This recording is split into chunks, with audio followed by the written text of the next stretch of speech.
Here's the first one. Let's start reading in verse 1 of chapter 2. On the third day there was a wedding in Cana of Galilee. Cana is just a little spot. I mean, it's even now you don't even stop there. You just point at it. You know, it's up on top of a hill. And there's a church there, and you say, "There's Cana." Right? We went by. We said, "There's Cana." You know, it's just a little postage stamp, little town in Galilee. The mother of Jesus was there at this wedding. Now both Jesus and his disciples were invited to the wedding, and they ran out of wine. And the mother of Jesus said to him, "They have no wine." Isn't that like a mother? You know, in other words, she's saying, could you do something? She knew who he was. I remember she'd been pondering this since the angels told her he was coming, and since she had the glory cloud overshadow her and supernaturally conceived within her was Jesus.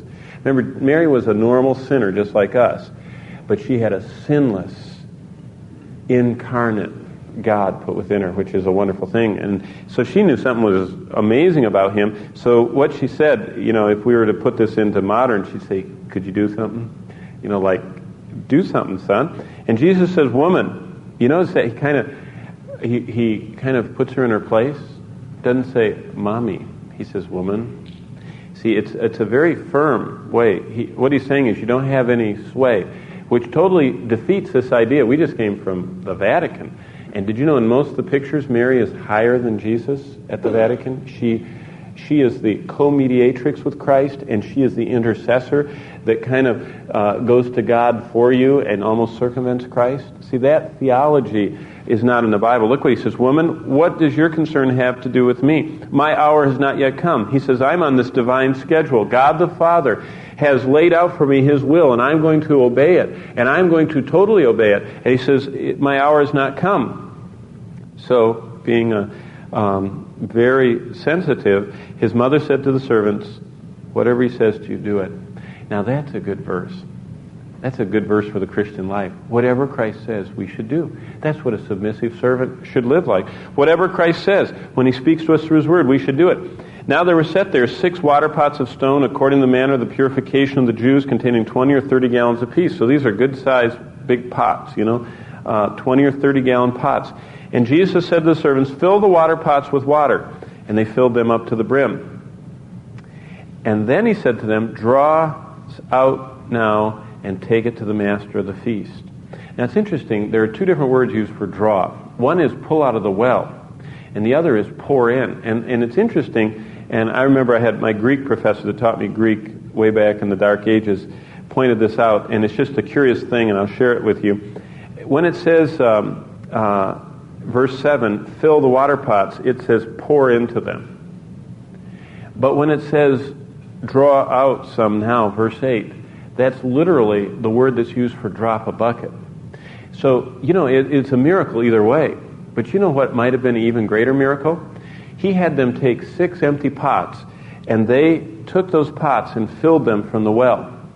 Then he says, drop the bucket and draw out of there now.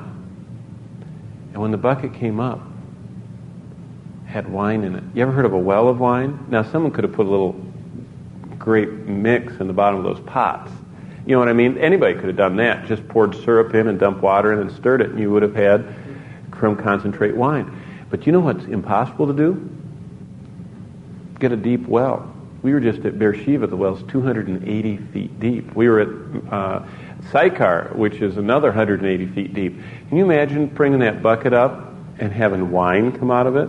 Whatever it was, we know that this is a miracle. And so they took it, verse 9, and the master of the feast tasted the water that was made wine, but he did not know where it came from. But the servants who had drawn the water knew. And the master of the feast called the bridegroom and says, everybody at the beginning sets out the good stuff. And when the guests are kind of tipsy, they put out the inferior, the watered down stuff. But you kept the best stuff till now.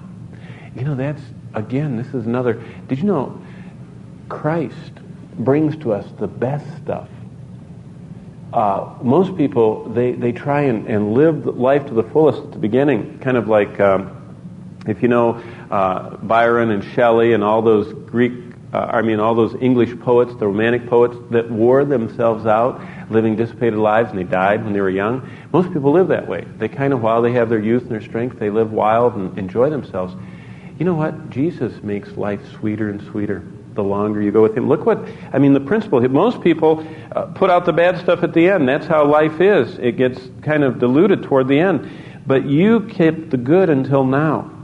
But look at verse 11. This beginning of signs Jesus did in Cana of Galilee and manifested his glory, and his disciples believed in him. Sign number 1, the water into wine. Jesus is the Lord of creation. He created wine.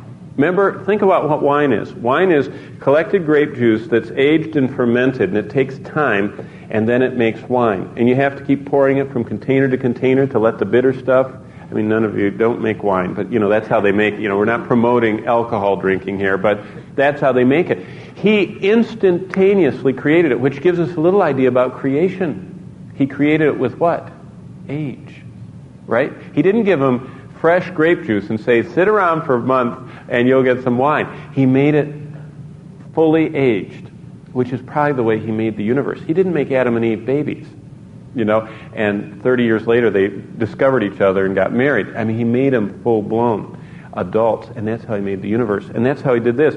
So sign number 1 is he is Lord of creation.